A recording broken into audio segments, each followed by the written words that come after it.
আসসালামু আলাইকুম, সবাই কেমন আছেন? তো আজকে মনে করেন যে আমি মালদ্বীপের পার্কের একটা ভিডিও লিয়ে আইছি। এই পার্কের ভিডিওটা আমি সেই দিন রিলস আকারে বানাইছিলাম। তো আজকে কিন্তু আমি পুরাটা পার্ক আমার মানে ভিডিওর মাঝে রাখার চেষ্টা করছি। আশা করি সবাই আমি এই যে মালদ্বীপের যে এত সুন্দর একটা পার্ক, এইটার মানে কোন জায়গায় কী আছে কী আসে বিষয় সবটি কিন্তু আমি সবাই দেখানোর চেষ্টা করাম। তো এই যে এই পার্কের মাঝে কিন্তু এই যে আপনার এই সতর্ক বার্তা আছে, এই যে সাইনবোর্ডের মধ্যে লেখা আছে গাছের পাতা ছিঁড়া যাইতো না, আপনি স্মোকিং করতে পারতেন না, বিড়ি সিগারেট খাইতে পারতেন না। ঠিক আছে, এই বিষয়গুলো কিন্তু আরও কিন্তু নিয়ম নিষেধ আছে, এগুলো কিন্তু করা যাইতো না। তো আমি আইসি মনে করেন যে আমি এই জায়গা দিয়ে মানে বড় একটা রাস্তা দিয়ে মানে মেন রাস্তা দিয়ে যাইতেছিলাম। তখন আমার এইটার সন্ধানটা দিছে মানে আমার এক বড় ভাই কইতাছে যে এই জায়গায় একটা সুন্দর পার্ক আছে, তোমরা ভিতরে যায় ঘুরে দেখতে পারো। তো সবাই জানেন যে মালদ্বীপ কিন্তু আসলে অনেক ছোটো একটা কান্ট্রি, মানে অনেক ছোটো একটা দেশ। তবে তারা যে মালদ্বীপ যে মানে পার্কগুলো যে বানাইছে, মানে পার্ক কিন্তু অন্যরকম একটা ফিল, অন্যরকম একটা সৌন্দর্য। এই পার্কের মাঝে আমরা এমন সিস্টেম করে রাখছে, দেন কলা গাছ আছে, নারিকেল গাছ আছে, মানে বিভিন্ন ধরনের একটা গ্রামীণ একটা পরিবেশ করে রাখছে। আপনি যখন মালে শহর যাইবেন তখন কিন্তু আপনি আসলে গ্রামীণ কোনো পরিবেশ পাইতেন না। যখন আপনি এই যে শহরে থাকতে থাকতে থাকতে থাকতে মন কিন্তু একটা অন্যরকম হয়ে যায়। ঠিক আছে, তখন যদি আপনি এই পার্কের ভিতরে যান তখন আপনি গ্রামীণ একটা পরিবেশ পাইয়া লাগবেন, মানে গ্রামীণ একটা মানে অন্যরকম একটা ফিল থাকবো। আপনার মনে করেন যে মনটা একবারে সাজ হয়ে যাবো। ঠিক আছে, মানে এরকম মানে অন্যরকম একটা এনার্জি পাইয়া লাগবেন যখন আপনি এই পরিবেশে যায় ঘুরবেন। ঠিক আছে, এটা কিন্তু একদম গ্রামীণ পরিবেশের মতো বানায় রাখছে। আর সবাই জানেন যে মালদ্বীপ কিন্তু অনেক ছোটো একটা কান্ট্রি, অনেক ছোটো দেশ। যদি মালদ্বীপ ছোটো দেশও হয়ে থাকে তবে তারার যে মন মাইন্ড তারা মানে ধ্যান ধারণা কিন্তু অন্যরকম।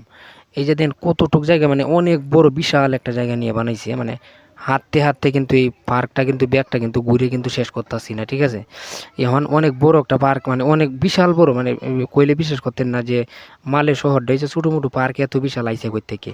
কিন্তু সবাই একটা কথা জানেন না যে মালদ্বীপ হয়তো শহর ছোটোই তারা কিন্তু তারা এই যে পার্ক, হ্যাঁ, খেলার মাঠ, মানে পোলাপানের খেলার জায়গা, এই জায়গাটি নিয়ে কোনো সময় তারা কিন্তু কিপটামি করেন। একটা আছে না যে আমরা মালদ্বীপ শহর হয়েছে ছোটো, এখন পার্ক বানানি লাগবো ছোটো ছোটো, খেলার মাঠ বানানি লাগবো ছোটো ছোটো, এরকম না।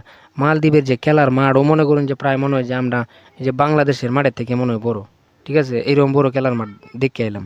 কারণ তার দেশ ছোটোই তারা কিন্তু তারা খেলাধুলার লাগিয়ে, তারার মানে একটু আনন্দ করার লাগিয়ে, হ্যাঁ, তারা পার্কে ঘোরার লাগিয়ে, তারার পোলাপানের সুন্দর একটা ফিল দেওয়ার লাগিয়ে মানে এমন সুন্দর করে বানাইছে, মানে এটা একদম অসাধারণ, যেটা মানে বলা বাহুল্য। আমার সামনে আছে হৃদয়, আমরা দুইজনে গেছিলাম। হ্যাঁ, কিন্তু বর্তমানে তারই কিন্তু আমার ক্যামেরাম্যান রাখছি, কারণ সবাই জানেন যে আমার কোনো ক্যামেরাম্যান নাই, আমার নিজের ভিডিও আমি নিজেই করি। তারপরে তো যেহেতু হ্যাঁ আমার সাথে আমরা দুইজন কিন্তু একসাথে ছুটি আইলাম, তো তারে আমি কইছি যে একটু ক্যামেরাটা ধরো, কী করবো, একটু কষ্ট করো। কারণ আপনারা সবাই জানেন যেহেতু আমি ইউটিউবে ফেসবুকে ভিডিও দিই, তো আমি কইলাম যে ভাই একটু ভিডিও ক্যামেরাটা একটু ধরো। তারপরে দিয়ে কিন্তু আমি ভিডিওটি করলাম। আর সবাই জানেন যে আমি এই কিছুদিনের ভিতরে যেহেতু যাইতেছি গিয়ে দেশে, তখন যদি আমি যে সুন্দর সুন্দর দৃশ্যগুলো যদি আমি ভিডিও আকারে মানে রেকর্ড করে রাখি, হয়তো যদি কোনো দিন মালদ্বীপ না এলেও কিন্তু আমি কিন্তু এই ভিডিওটি আবার দেখতে পারাম। ঠিক আছে, এই জন্য মূলত কিন্তু এই যে সুন্দর জায়গাটি এবং এই সুন্দর দৃশ্যটি আপনারা সবার সাথে শেয়ার করা এবং এইগুলো রেকর্ডিং রাখা। ঠিক আছে, এই এই এই জন্য কিন্তু এগুলো সবগুলো কিন্তু আমি রেকর্ডিং রাখলাম। আর এই জায়গায় আরও সুন্দর জায়গা আছে, যে বেঞ্চ রাখছে কত সুন্দর, মানে বওয়ার লাগে। যখন আপনি বইবেন তখন কিন্তু এই জায়গায় বইতে পারবেন। ঠিক আছে, মানে অনেক সুন্দর সুন্দর বেঞ্চ সাজায় রাখছে, মানে এই জায়গায় মানে ঘোরার মানুষ নেই, মানে আমার বড় করে বানায় রাখছে কিন্তু ঘোরার মানুষ নেই। ঠিক আছে, আর এই দেশের মানুষ তো মনে করুন যে ঘুরতে ঘুরতে দেখতে দেখতে বইতে বইতে কিন্তু তারা এমন আয়ত্তি মিটে গেছে। ঠিক আছে, মানে আমরা যারা প্রবাসীরা তাই ইহারা অনেক সময় এই দেশে স্থানীয় মানুষ মাঝে মাঝে ঘোরাঘুরি করে আয়া। ঠিক আছে, অনেক মানুষ আছে প্রেমিক প্রেমিকা লইয়া আইয়া, এমন আছে জামাই বউ আইয়ে, বাচ্চা টাচ্চা লইয়া আইয়ে, মানে খুব সুন্দর একটা প্লেস, মানে দেখার মতো একদম অসাধারণ, যেটা আমার কাছে খুবই ভালো লাগছে। আপনার কাছে কীরকম লাগছে অবশ্যই মনে করেন যে যদি মনে চায় তাহলে একটু কমেন্ট করে জানাবেন। ঠিক আছে, আর যদি মনে না চায় তারপরে কোনো সমস্যা নেই। তো আমি সবার সুবিধার্থে আমি সবসময় চাই যে আমার এই আমি কখন কোন জায়গায় কী অবস্থায় আছি, কোন জায়গায় কখন যাইতাছি। ঠিক আছে, আমার দৃশ্যগুলাই কিন্তু আমি সবসময় আপনার সামনে প্রেজেন্ট করি। জানি না কীরকম লাগে, সবসময় আমি চেষ্টা করি মানে একটু ভালোভাবে প্রেজেন্ট করার লাগে। ঠিক আছে, তো এই জায়গা দেন কত সুন্দর করে পার্কের সাইডেতে কিন্তু চতুর সাইডেতে কিন্তু এরকম পেঁচানো রাস্তা আছে। ঠিক আছে, মাঝে হয়েছে আপনার ফুল গাছ, আর সাইডেতে কত সুন্দর করে রাস্তা একদম কার্পেট টার্পেট বিছায় রাখছে। আর এই যে ফুল গাছের এই যে পাতাগুলো দেখতেছেন, এগুলো আপনি আটতে পারবেন, ঘুরতে পারবেন, দেখতে পারবেন, সব কিছু করতে পারবেন, কিন্তু গাছের পাতা ছিঁড়া নিষেধ। ঠিক আছে, মানে গাছের পাতা আপনি ইচ্ছা করলে কিন্তু গাছের পাতা ছিঁড়তেন না। গাছের পাতা যদি আপনি ছিঁড়েন তাইলে এনে কিন্তু আপনার জরিমানা আছে। আর মালদ্বীপের এই যে নিয়মকানুন, কিছুগুলো বিষয়ে যে নিয়মকানুন আছে, এই নিয়মকানুন কিন্তু আসলে খুবই কড়া নিয়মকানুন। আর বিশেষ করে কথা হলো যে এরকম নিয়মকানুন যেহেতু কইতাছি, তখন আমার আরেকটা কথা কখন লাগে। আমি কিন্তু এই এয়ারপোর্টে গেছিলাম, তো এয়ারপোর্টে যাওয়ার পরে আমি একটা মানে এই মোবাইল চার্জ করার লাগে একটা পাওয়ার ব্যাংক কিনছিলাম। তো পাওয়ার ব্যাংকটা 30,000 এমপিয়ারের।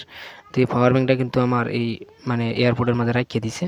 কইছে যে বলে ভাই এইটা তো এলাও না, 30,000 এমপিয়ারের পাওয়ার ব্যাংক বিমানের মধ্যে নিয়ে যাওয়া যাইতো না, সমস্যা হয়ে যাব।